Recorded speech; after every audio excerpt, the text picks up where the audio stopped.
નમસ્કાર મિત્રો, બોર્ડની પરીક્ષા હોય કે શિક્ષક ભરતી માટેની ટાટ પરીક્ષા હોય કે અન્ય કોઈ પણ કોમ્પિટિટિવ એક્ઝામમાં મેન્સની પરીક્ષામાં જે લેખિત વર્ણનાત્મક રીતે નિબંધ લખવાનો છે તો એના માટે આ વિડીયો ખાસ ઉપયોગી બનશે.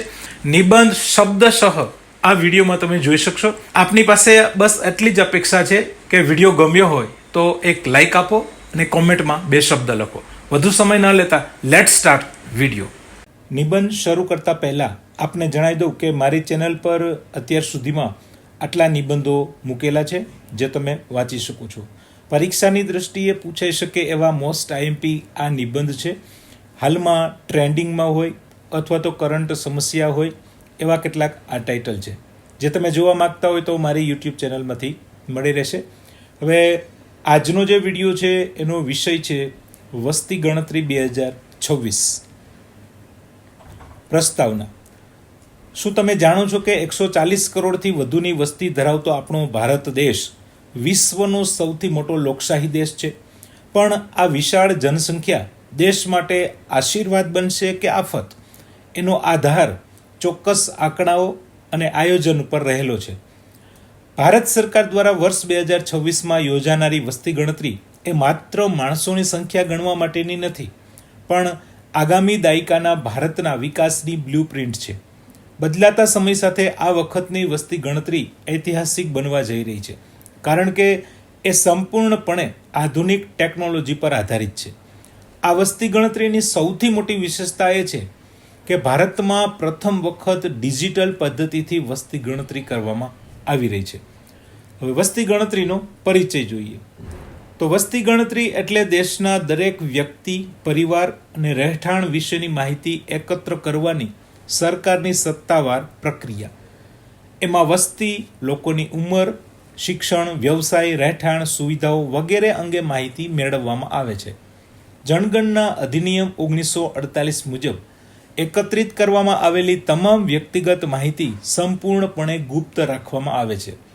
આ ડેટાનો ઉપયોગ કાનૂની કે કરવેરાના હેતુઓ માટે થઈ શકતો નથી. ભારતની આ 16મી અને આઝાદી પછીની આ 8મી વસ્તી ગણતરી ડિજિટલ માધ્યમથી 2 તબક્કામાં હાથ ધરવામાં આવી રહી છે.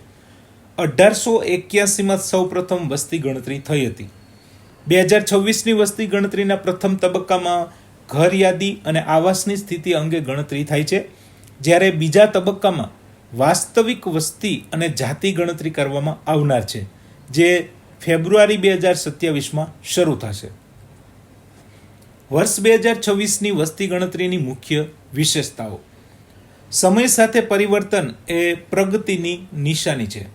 અગાઉની વસ્તી ગણતરીમાં કર્મચારીઓ ઘરે ઘરે કાગળ અને પેન લઈને જતા હતા, જેમાં સમય અને કાગળ બંનેનો ખૂબ બગાડ થતો હતો. 2026માં ગણતરીકારો એમના સ્માર્ટફોનનો ઉપયોગ કરીને મોબાઈલ એપ્લિકેશન દ્વારા સીધો ડેટા એકત્રિત કરશે અને સબમિટ કરશે. વર્ષ 2026ની વસ્તી ગણતરીની વિશેષતાઓ નીચે મુજબ છે. પેપરલેસ અને ડિજિટલ ગણતરી. આ વખતે ગણતરી બિલકુલ કાગળ વગર એટલે કે પેપરલેસ થશે.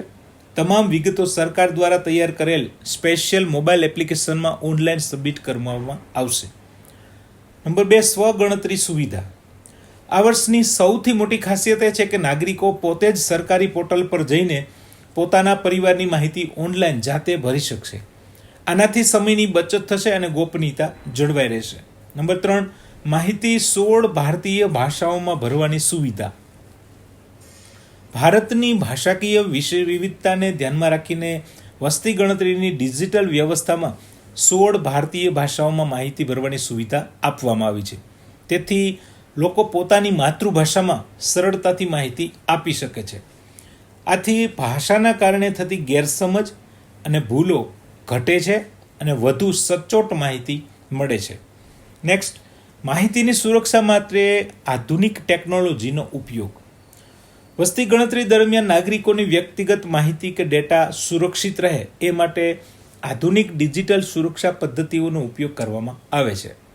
માહિતી સુરક્ષિત સર્વરમાં સંગ્રહિત કરવામાં આવે છે અને સરકારના અધિકૃત અધિકારીઓ જ એનો ઉપયોગ કરી શકે છે. આથી લોકોની ગોપનીયતા જળવાઈ રહેશે અને માહિતીનો દુરુપયોગ થવાની શક્યતા ઓછી રહે છે. ડિજિટલ વસ્તી ગણતરીના ફાયદા. સાચો આંકડો, સાચો વિકાસ.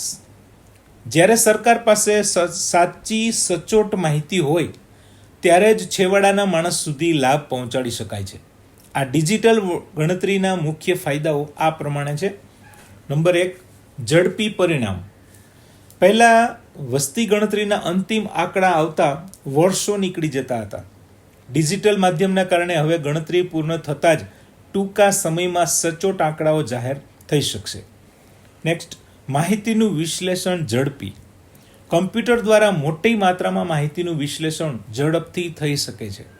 તેથી સરકારને જરૂરી અહેવાલો અને આંકડા ટૂંકા સમયમાં મળી જાય છે. નેક્સ્ટ, સમય અને સરકારી ખર્ચમાં બચત. ડિજિટલ પદ્ધતિથી માહિતી ઝડપથી એકત્રિત અને સંગ્રહિત થાય છે. તેથી સમયની સાથે છાપકામ, કાગળ અને અન્ય ખર્ચમાં પણ ઘટાડો થાય છે. Next, data security. લોકો દ્વારા અપાતી તમામ માહિતી અદ્યતન ક્લાઉડ સિસ્ટમમાં સંગ્રહિત થશે અને ડેટા પ્રાઇવસીના કાયદા હેઠળ એ સંપૂર્ણ સુરક્ષિત રહેશે. લાસ્ટ અને સૌથી ઇમ્પોર્ટન્ટ, ભૂલોની શક્યતા ઓછી. ડિજિટલ પદ્ધતિમાં માહિતી સીધી જ સિસ્ટમમાં નોંધાય છે. તેથી અન્ય વ્યક્તિ દ્વારા ડેટા એન્ટ્રીમાં થતી લખાણની ભૂલો અને માહિતી ખોટી નોંધાવવાની શક્યતા ઓછી રહે છે. સરકાર માટે વસ્તી ગણતરીનું મહત્વ શું? તો સરકારનો દૃષ્ટિકોણ દેશના નાગરિકોના જીવનને સરળ બનાવવાનો છે. વસ્તી ગણતરી દ્વારા દેશના સંતુલિત વિકાસ માટે આધારરૂપ માહિતી ઉપલબ્ધ થાય છે, જેના આધારે ભારતને 2047 સુધીમાં વિકસિત ભારત બનાવવામાં મદદરૂપ થશે. નવી શાળાઓ, હોસ્પિટલો અને રસ્તાઓનું યોગ્ય આયોજન થઈ શકે. ગરીબી નિવારણ અને કલ્યાણકારી યોજનાઓને યોગ્ય લાભાર્થી સુધી પહોંચાડવામાં મદદ મળી રહે. શિક્ષણ, આરોગ્ય, રોજગાર અને આવાસની યોજનાઓ ઘડવામાં ઉપયોગી બને. હવે નાગરિકોની ફરજ શું? જેમ તાળી 2 હાથે વાગે છે એમ લોકશાહીમાં સરકારના પ્રયાસો ત્યારે જ સફળ થાય જ્યારે જનતાનો સાથ મળે. વસ્તી ગણતરી વખતે સાચી માહિતી આપવી એ આપણી નૈતિક અને કાનૂની ફરજ છે. જ્ઞાતિ, શિક્ષણ, વ્યવસાય કે પરિવારના સભ્યોની સાચી વિગત આપવાથી સરકારને ભવિષ્યનું બજેટ બનાવવામાં સરળતા રહે છે. આપણી નૈતિક ફરજ એ છે કે ગણતરી અધિકારીઓને સહકાર આપવો. આપણી એક સાચી વિગત દેશના વિકાસમાં મોટું યોગદાન આપી શકે છે. લાસ્ટ ઉપસંહાર. વર્ષ 2026ની વસ્તી ગણતરી એ ભારતના ઉજ્જવળ અને આધુનિક ભવિષ્યનો મજબૂત પાયો છે. આ કોઈ બોજ નથી. ભારત સૌથી મોટું પાવર હાઉસ બની શકે છે. ટેકનોલોજી અને જનભાગીદારીના સમન્વયથી આ ગણતરી દેશના વિકાસને નવી ગતિ આપશે. ચાલો આપણે સૌ રાષ્ટ્ર નિર્માણના આ મહાયજ્ઞમાં ગર્વભેર જોડાઈએ અને આપણી સાચી ઓળખ નોંધાવીએ. મિત્રો, 2026ની જે આ ડિજિટલ વસ્તી ગણતરી વિશેની જે માહિતી આ વિડીયોમાં આપેલી છે એ કેન્દ્ર સરકારની જે જાહેર કરેલ ઓફિશિયલ પ્રેસ નોટ છે એમાંથી લીધેલ છે. એમાં આંકડાકીય માહિતી પણ આપેલી છે. જો તમે એ જોવા માંગતા હોય તો વિડીયોની નીચે PDF ફાઇલની લિંક આપેલી છે, તમે વાંચી શકો છો. સાથે સાથે અત્યાર સુધીની જેટલી પણ વસ્તી ગણતરી થઈ છે એ દરેકની માહિતી કેન્દ્ર સરકારની ઓફિશિયલ વેબસાઇટ ઉપર મૂકેલી છે.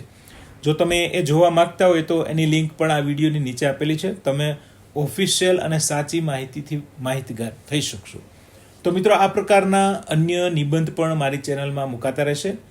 જોતા રહેજો, જોડાયેલા રહેજો અને વિડીયો ગમે તો કોમેન્ટમાં 2 શબ્દ લખજો.